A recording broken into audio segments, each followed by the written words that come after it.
Ok, sigo con la serie Sobrenatural y hoy vamos a ver el tema de la gloria de Dios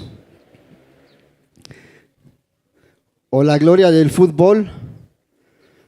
¿Lo pensé o lo dije? Bueno, pero hoy tenemos una buena audiencia, gracias a Dios. Y bueno, por aquellos que dicen que si me voy a apurar, no, voy a predicar el mismo tiempo de siempre. No me voy a apurar. Pero yo no me tardo usualmente. Entonces, si gustas apuntar, la gloria de Dios. Y bueno, saludamos a los que nos están viendo en la transmisión también. Tenemos algunas personas que nos están viendo. Si estás cerca de este lugar, pues aquí te esperamos. Y bueno, mira, quiero comenzar con este pensamiento. Llega un momento en la historia del ser humano, como hombres y mujeres discípulos de Cristo, creyentes del Señor, en donde somos enfrentados con la inmensidad de Dios. En algún momento de nuestra vida vamos a tener que tratar, porque es muy difícil tratar de entender la inmensidad de Dios, porque una deidad, en cierto sentido, que es trascendental, y rápidamente nos damos cuenta como seres humanos que tenemos una vida muy limitada, un pensamiento muy limitado y que somos tan pequeños delante de la inmensidad de Dios. Pero a medida que buscamos más respuestas, a veces surgen más preguntas. Y como que esa es una parte normal de todo hijo de Dios. Tratando de buscar respuestas en el Señor, nos surgen más preguntas. Pero la verdad es que Dios nunca se ha dejado encasillar. Y cuando la gente nos pregunta, oye, ¿y qué religión practicas? Yo digo, es que Dios no lo puedes encasillar en una palabra tan corta, sin entender realmente toda la Biblia desde el principio a fin y entender la inmensidad de Dios. Entonces Dios no se deja encasillar. Y la verdad es que es muy aliciente comprender que por mucho tiempo que dediquemos a tratar de entender al Señor, a veces es muy complicado.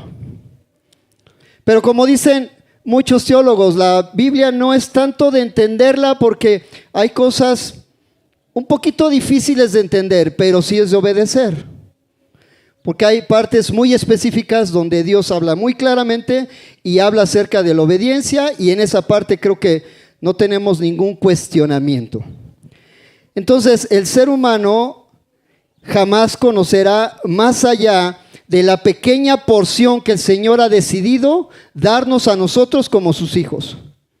Porque si hablamos de una inmensidad, nosotros no tenemos esa capacidad de poder absorber todo, porque Dios es inmenso y nosotros no. Pero Dios ha decidido darnos una porción de Él para que nosotros podamos entender y experimentar. Por eso es el tema de hoy, la gloria de Dios. Experimentar su gloria. Y voy a ser muy enfático en su gloria porque es de Él, no es mía, no es nuestra.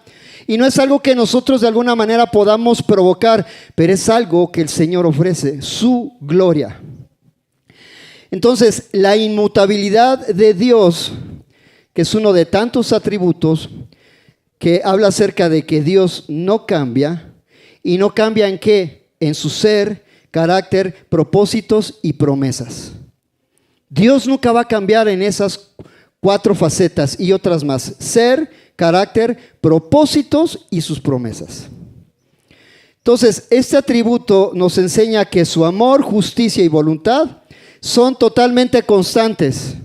Son siempre los mismos. Es decir, Dios no nos deja de amar más un día como nosotros pudiéramos experimentarlo, porque Dios no cambia.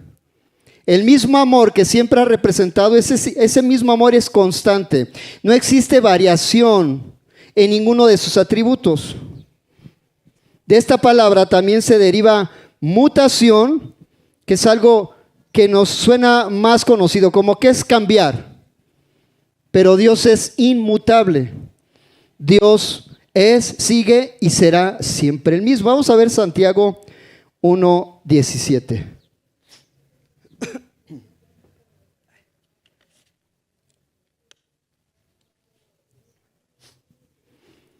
Dice la Biblia, porque toda buena dádiva y todo don perfecto desciende de lo alto.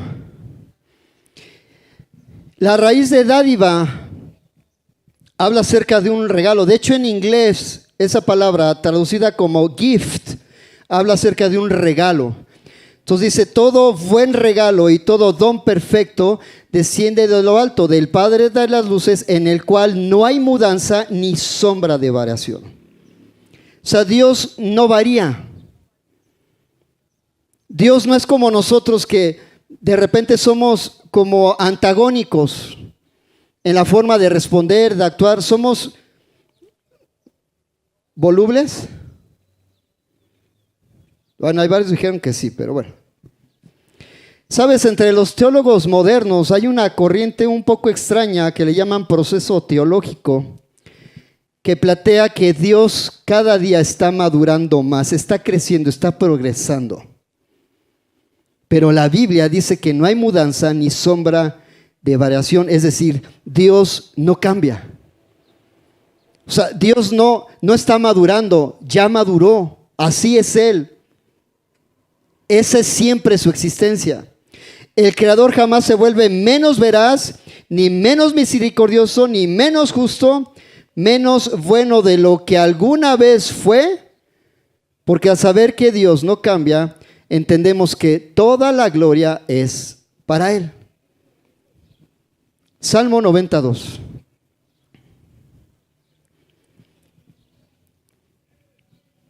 Dice la Biblia, antes que naciesen los montes y formases la tierra y el mundo, desde el siglo y hasta el siglo, tú eres Dios.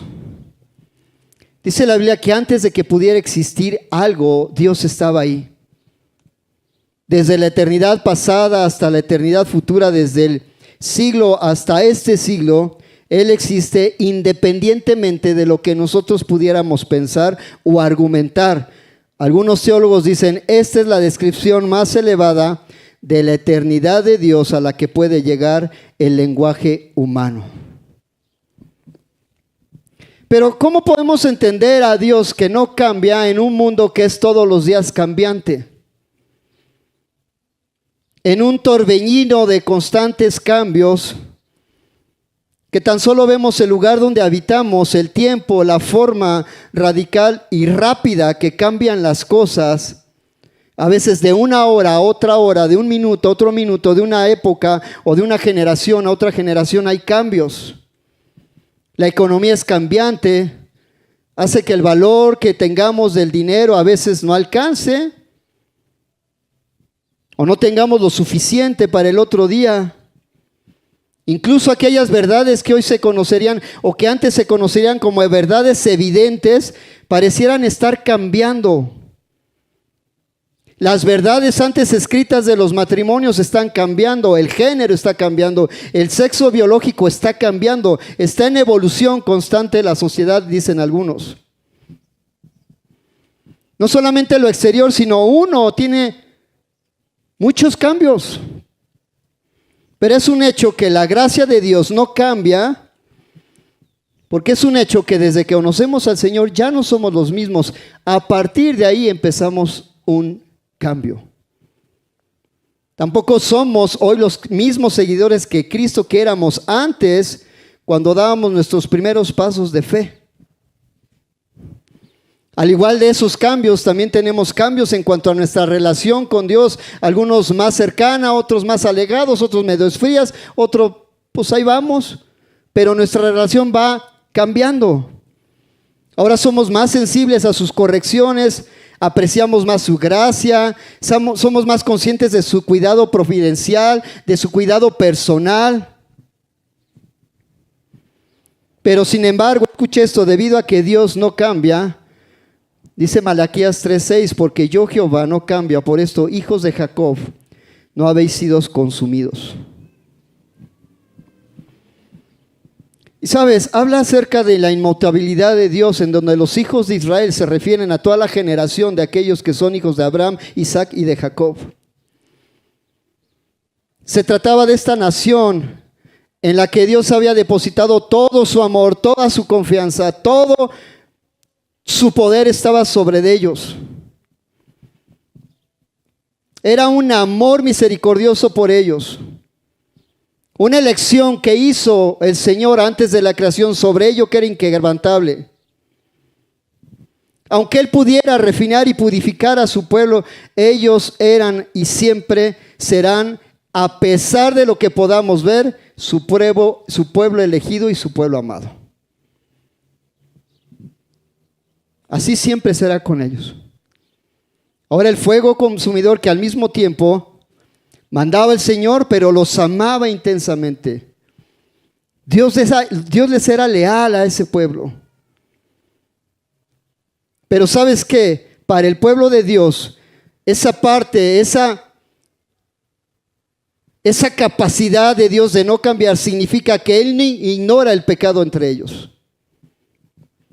Definitivamente cuando el pueblo de Dios falle, Dios va a actuar.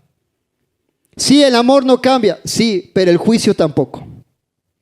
Hay un amor, compromiso, paciencia, misericordia, gracia, bondad, bendición que son manifestadas a su pueblo para que todo mundo lo vea. Ser inmutable, ser infinito en sentido negativo, que nada se le puede resistir ni se le resistirá jamás, ni frustrará sus intenciones, pero en sentido positivo significa que todo lo que Él planeado, Él lo cumplirá a su tiempo, a su manera, a su forma y en la perfección de Dios. Sabes, como ser eterno, Dios no crece, no envejece como un ser humano. Nunca lo ha hecho. Desde la eternidad pasada hasta la futura, la esencia de Dios permanece inalterable. Escucha, iglesia, nos estamos enfrentando en este siglo XXI al mismo Dios que se enfrentó con el pueblo de Israel hace más de 6,000 años. Nos estamos enfrentando al mismo Jesús que estuvo hace 2,000 años en la tierra. Él no ha cambiado, es el mismo de ese tiempo ahora. La misma versión que conoció el pueblo de Israel de Dios, la estamos conociendo ahora. Él no cambia. Es exactamente el mismo Dios, pero ahora en nuestro tiempo, en nuestra época. La misma versión que ellos conocemos es la misma versión que tú y yo podemos llegar a conocer ahora como pueblo injertado a los hijos de Dios a través de Jesucristo. La personalidad, rasgos, aquellos que conforman su carácter, son completamente estables y confiables. Es el mismo Dios, iglesia. El mismo Dios que hizo los milagros en aquella época es el mismo Dios que está ahorita ejerciendo autoridad sobre nuestras vidas hoy. En el mundo antiguo, otras naciones creían en dioses que solían tener cambios de humor, pocos confiables, que hacían la vida imposible a la gente. Imagínate un Dios así, que de repente está de buenas, de repente está de malas, de repente puede orar, de repente no puede orar. Imagínate un marido así, voluble, todos los días altas y bajas. Los maridos de allá afuera.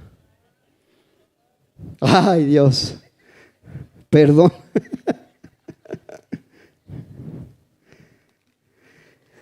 ¿Sabes algo? A lo largo de la Escritura, Dios revela lo que Él hará.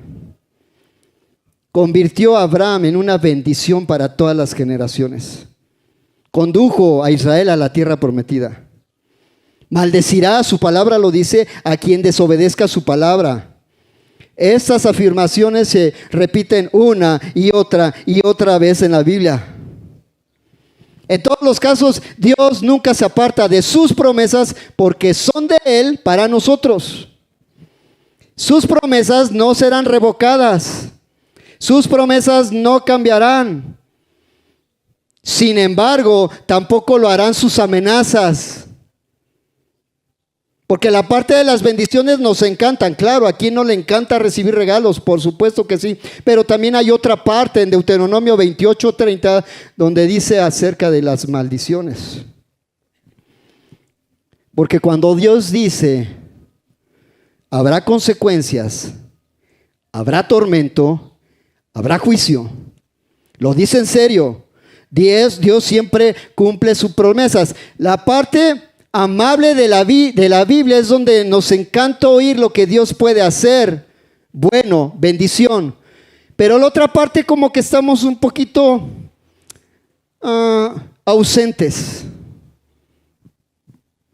¿A qué quiero llegar? Por siempre y por siempre la creación aún así le ha dado la gloria al Señor. Debido a que Él es inmutable, que Él no cambia, la gloria es para Él. La misma gloria que le daba el pueblo de Israel, la misma gloria que recibió Jesús, es la misma representada ahora en la iglesia, en nosotros, en el mismo Jesús. Entonces, como Él no cambia y nosotros sí, la frase es: no cambies la gloria de Dios por nada. Y la gloria está definida como fama, honor, majestad y presencia. ¿Sabes? Oramos para que la gloria de Dios descienda. ¿O no es parte de la visión de este año?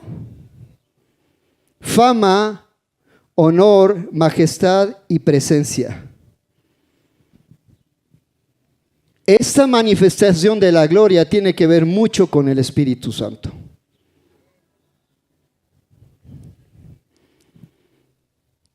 Y parte del tema de sobrenatural es porque Dios tiene una forma, manera espectacular, sobrenatural, a través del Espíritu Santo sobre las personas. Iglesia, ¿has escuchado hablar acerca de los famosos despertares? A lo largo de la historia hay mucho que se puede estudiar acerca de esto. Uno de los más famosos fue el despertar de la calle Azusa en 1906. Lo puedes buscar, no ahorita, después. Este despertar dio origen, por si no lo sabías, al pentecostalismo moderno. Hubo un pastor afroamericano llamado William Seymour. Y te voy a leer algunas de las características más importantes de este y de todos los movimientos. Se caracterizó principalmente por la adoración espontánea. Es más, por no haber como una regla, como una liturgia, como una lista de cosas que tenemos que hacer. Rompiendo barreras sociales, radicales, de género, décadas antes del movimiento de derechos civiles. Es decir, había una división entre personas, pero iba a decir blancas y no blancas. De color, ay, gracias. Me acuerdo el pastor Marco Barrientos estaba interpretando a un pastor que se llama, se me olvidó el nombre del pastor. Y él estaba interpretando porque este pastor habla inglés. Es un pastor muy morito, muy de color. Ay, Dios mío. Y el pastor entre esas estaba hablando acerca de esa discriminación social. Y el pastor en inglés le estaba diciendo que hubo una época en que los negros, así le decía, el pastor que estaba predicando, le decía, es que los negros siempre han sido muy como divididos. Entonces el pastor Marco Barrientos, pues en respeto a él, dice, bueno, es que el pastor está diciendo que y se quedó igual que yo, así como que le daba pena decir la palabra negro, ¿no? Y bueno, quiero decirte que sí es ofensivo para ellos. Bueno, así estoy yo ahorita. Los cultos se caracterizaban en esa época por ser espontáneos, sanidades divinas, cantos en el espíritu y una profunda convicción de pecado y arrepentimiento. Las mujeres tuvieron un rol central y activo como predicadoras, líderes, misioneras. Un diario escribe lo siguiente: mientras el pastor William Seymour oraba humildemente detrás de un púlpito improvisado, el viento de Dios sopló sobre la congregación, la ciudad, la nación y finalmente el mundo entero. Los participantes no iniciaron el avivamiento, no lo programaron ni lo administraron. Ciertamente no pudieron contenerlo. En cambio, simplemente abrieron las puertas de sus corazones y permitieron que el Espíritu Santo entrara, no como un invitado, escucha, como un residente.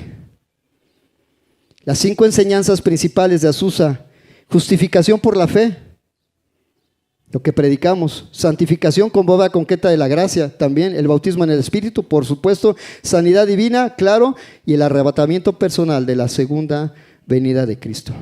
Seymour y sus seguidores priorizaron estas enseñanzas durante todos los años que funcionó la obra misionera. Y la Biblia, la historia cuenta más de 20 avivamientos de este tipo. La gloria de Dios cayendo sobre un grupo de personas en un lugar determinado. La pregunta es: ¿una visita? ¿Una manifestación? ¿Una oportunidad? ¿Un regalo? ¿Una promesa? ¿O qué fue lo que sucedió? Joel 2:28.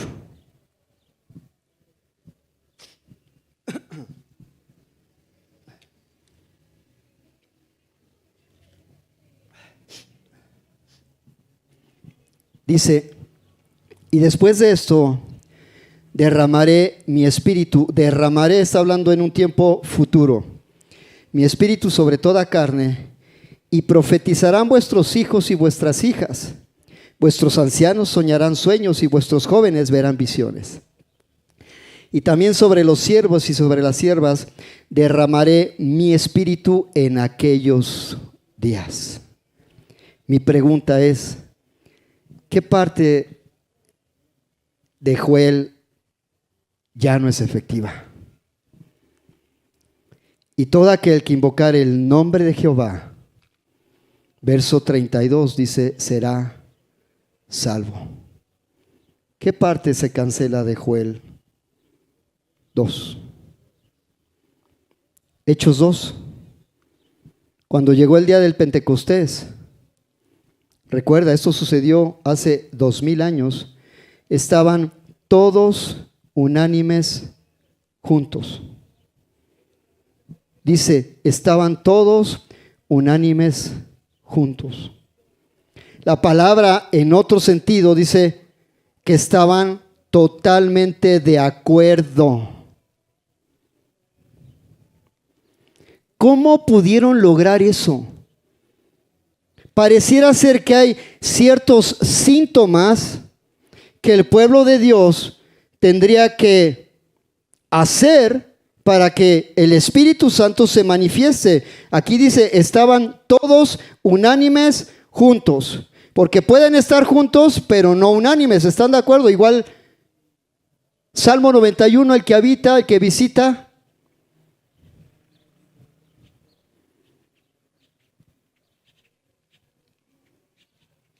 ¿Cómo es posible que ellos pudieran lograr eso para que el Espíritu Santo... Claro, yo entiendo que era una promesa de parte de Jesús, de parte del Señor. Yo lo entiendo. Pero ¿cómo hicieron para estar todos juntos, unánimes, en acuerdo? Con todo respeto, iglesia, 2 mujeres no se pueden poner de acuerdo. ¿Cómo es que hicieron ellos? Digo con todo respeto, y es una realidad. ¿Cómo es que pudieron lograr estar así? Y de repente vino del cielo. ¿De dónde vino? Del cielo. Un estruendo como de un viento recio que soplaba, el cual llenó toda la casa donde estaban sentados, toda la casa. Dice que vino del cielo un estruendo, un viento, características de los que le acabo de leer de esas manifestaciones, y se les aparecieron lenguas repartidas como de fuego, asentándose sobre cada uno de ellos, y fueron, la Biblia dice, y fueron todos llenos del Espíritu Santo. ¿Sabes que el Espíritu Santo no llegó y dijo, bueno, tú sí, tú no, tú pues, ahí vas? Pero dice la Biblia al principio, Vuelvo a leer. Perdón por ser tan enfático. Estaban todos. ¿Sí vamos bien? Y dice la Biblia que fueron llenos todos del Espíritu Santo y comenzaron a hablar en lenguas o en otras lenguas según el Espíritu les daba que hablasen. ¿Quién tomó el control? El Espíritu. Yo sé que de repente decimos, bueno, es que hay cosas ahí que son muy emocionales. Sí lo entiendo. Pero entonces, por ser emocionales, ¿no considero el poder de Dios? ¿O no considero que a lo mejor una sola persona fue tocada por el Espíritu Santo y las 99 Dios? No importa, pero esa aún así recibió de Dios. Y por eso lo voy a encasillar en decir, es que solamente emocional. Seguro. Ser lleno del Espíritu Santo significa vivir en su presencia constante. Permitir que su mente, por medio de su palabra, domine todo lo que pienso y todo lo que hago. Nuestra vida debe estar completamente bajo el control del Espíritu con E mayúscula, de tal manera que nuestras acciones, nuestras palabras, no dejen duda de que estemos llenos de su Espíritu, llenos del poder del Espíritu Santo. No dice Manuel, Dios con nosotros, cuando somos sellados por el Espíritu, ahí se cumple la palabra de Dios con nosotros, Emmanuel, Jesús con nosotros, el Espíritu Santo en nosotros. Y dice la Biblia, estaban todos atónitos, perplejos, diciéndose unos a otros, ¿qué quiere decir esto? Vuelvo a la pregunta. Dice la Biblia que fueron todos llenos. Entonces estos que están preguntando, ¿qué pasó? Mas otros, de los no todos, burlándose decían, están llenos de mozo. Entonces Pedro, poniéndose en pie a las 11, alzó la voz y les habló diciendo, varones judíos y todos los que habitan en Jerusalén, esto os sea notorio y oíd mis palabras. Mas esto es lo que se ha dicho por el profeta Joel. Esto que está diciendo el apóstol Pedro es que se iba a cumplir la palabra profética en Joel 2 a través del derramamiento del Espíritu Santo. Y el apóstol Pedro les empieza a recordar lo que está escrito en Joel 2. Por eso es que la gloria de Dios entra en la serie sobrenatural. Una manifestación poderosa sin igual de su presencia manifiesta a través del Espíritu Santo de Dios. ¿A través de quién, iglesia? A través del que esté sensible al Señor. ¿Cómo te puedes explicar, iglesia, que de repente puedes estar en una reunión, en una casa de oración a lo mejor, y hay gente tirada en el piso, hay gente orando al Señor, hay gente derramando de todo su ser, y de repente gente a lo mejor sentada solamente escuchando? ¿Cómo te puedes explicar? Si dice la Biblia que todos fueron llenos, la aplicación es que todos deberían de ser llenos, pero no todos estaban dispuestos a reconocer que el Espíritu Santo estaba ahí manifestándose poderosamente en la vida de esas personas. Entonces la explicación es que no estoy dispuesto, Señor, en este momento vete para allá y ministra a otro. Y nos perdemos a veces la oportunidad de ser ministrados, ser llenos del Espíritu Santo, por solamente pensar que puede ser una mala emoción. La teología cristiana, esta gloria de Dios representa la revelación de todos sus atributos divinos, operando más allá de las leyes físicas, la expresión tangible de su carácter, de su amor divino, actuando a favor de ¿quién? De sus hijos, iglesia, de nosotros, sus hijos. Y también podemos decir que muestra su gloria en las cosas creadas. La manifestación de la inmensidad, del orden, la belleza de la creación demuestran que tenemos un Dios creador, poderoso y glorioso. Dice la Biblia en el Salmo 19, los cielos cuentan la gloria de Dios y el firmamento anuncia la obra de sus manos. Cielos, tierra, océanos, galaxias, todo apunta a un ser supremo, majestuoso, sabio y digno de reverencia y alabanza. En la creación podemos ver la gloria de Dios reflejada en ello. Voy terminando, Habacuc 2:14. Dice, porque la tierra será llena del conocimiento de la gloria de Jehová, como las aguas cubren la mar.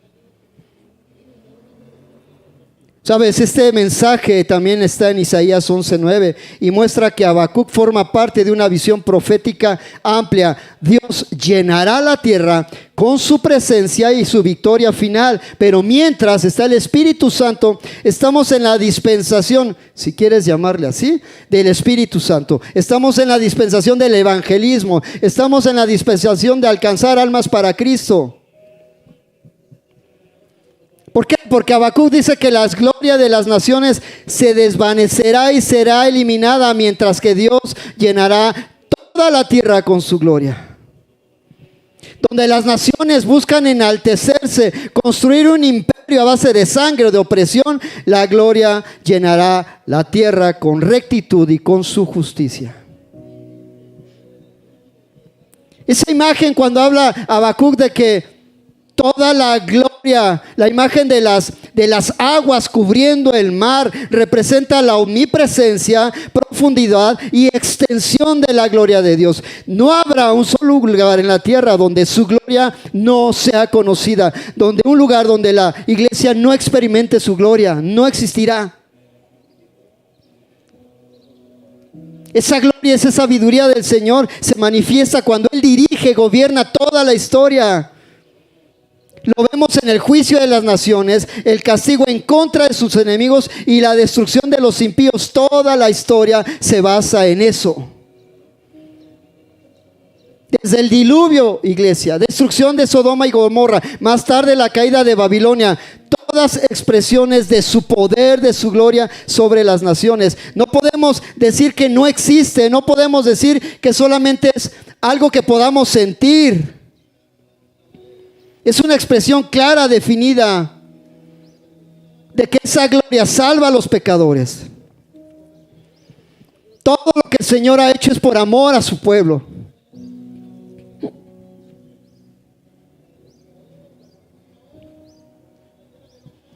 Dice Hebreos 1:1. Dios, habiendo hablado muchas veces y de muchas maneras en otro tiempo a los padres por los profetas, en estos postreros días nos ha hablado por medio del Hijo. Dice, a quien constituyó heredero de todo y por a quien sí mismo hizo el universo, el cual, verso 3, siendo el resplandor de su gloria y la imagen misma de su sustancia, y quien sustenta todas las cosas con la palabra de su poder. ¿Sabes? La gloria de Dios resplandeció con mayor brillo con la presencia de Jesús. Desde su muerte, resurrección, siempre ha sido manifestada la gloria de Dios en Jesús. Juan 1:14 dice, y aquel verbo fue hecho carne y habitó entre nosotros y vimos su gloria. Gloria como del unigénito del Padre, lleno de gracia y de verdad. Y sabes, esa palabra es muy peculiar cuando habla acerca de vimos. Porque está hablando en un sentido, esa palabra, de una experiencia sobrenatural vista en Jesús, con un efecto transformador. Es decir, cuando dice vimos su gloria, no solamente es lo vimos, palpamos, sabemos quién es, sino tuvimos una relación, una experiencia, de forma que Él originó algo en nosotros. que Él marcó algo en nosotros.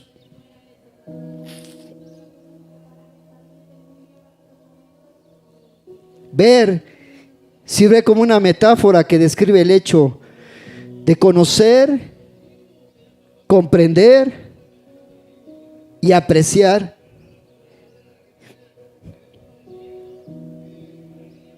quién es Jesús. Ver la gloria de Dios en Cristo significa ver su valor infinito, supremo. Ciertamente se percibe en la mente, sí, claro que sí, es un hecho que sí. Pero invariablemente afecta e influye en nuestra alma.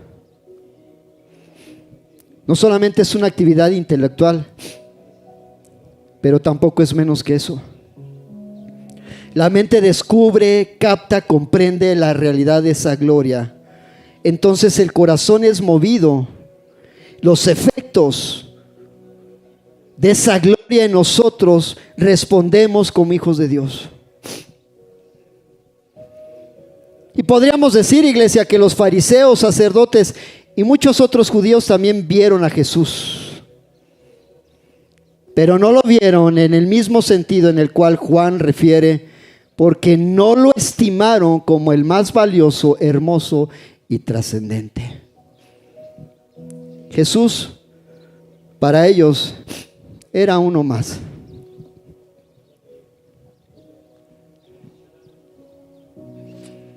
Ellos lo vieron. Ellos trataron de conocerlo, de escucharlo.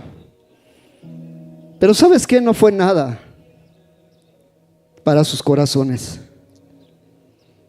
En sus mentes Jesús era uno más, como cualquier otro mortal. Pero los discípulos, como Juan, vieron la gloria del Señor en todo lo que hizo.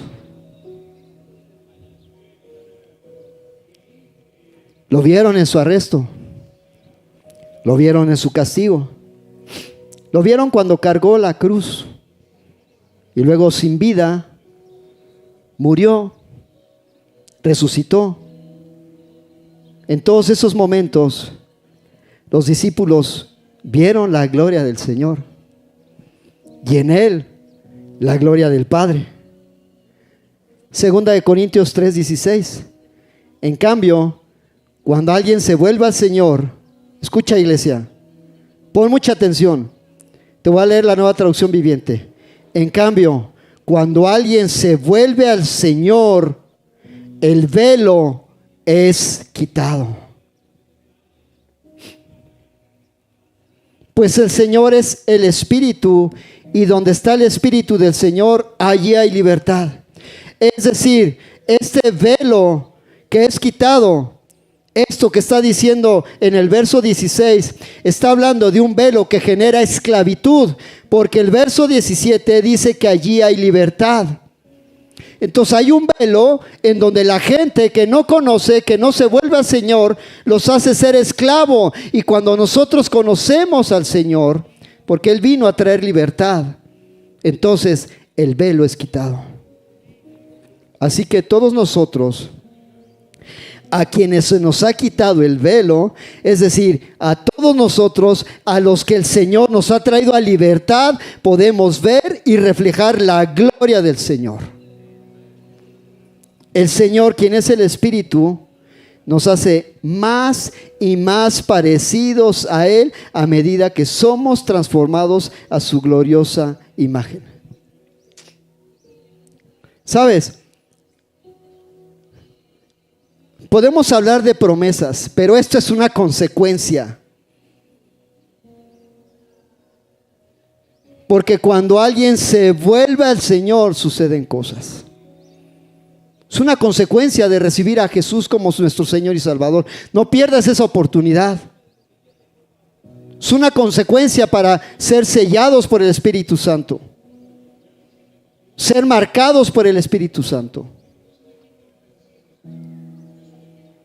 Segunda de Corintios 4:6 dice: pues Dios, quien dijo que haya luz en la oscuridad, hizo que esta luz brille en nuestro corazón para que podamos conocer la gloria de Dios que se ve en el rostro de Jesús. Ver y conocer su gloria en Jesús. Iglesia, vamos a ser transformados a medida que contemplamos, consideramos, admiramos la gloria en Cristo. Por eso insistimos, iglesia, lee tu Biblia, conoce a Jesús. Hemos visto y debemos seguir viendo a Cristo con los mismos ojos que Dios ve, hasta que nos encontremos cara a cara con Él, con la gloria del mismo Dios. No te pierdas la oportunidad de experimentar su gloria. Es decir, a veces como que entramos en un miedo de decir, ¿qué va a pasar? ¿Qué va a pasar? Solamente va a pasar lo que el Señor quiera que pase. Y solamente lo que tú estés dispuesto a recibir. Lo demás no va a pasar. Entonces, en una atmósfera de adoración, métete en adoración. Dile, Señor, que tu gloria descienda a este lugar. Que esté presente en tu vida, en nuestras vidas. Mi oración, casi sin perderla, es, Señor, que tu presencia esté siempre acompañándonos.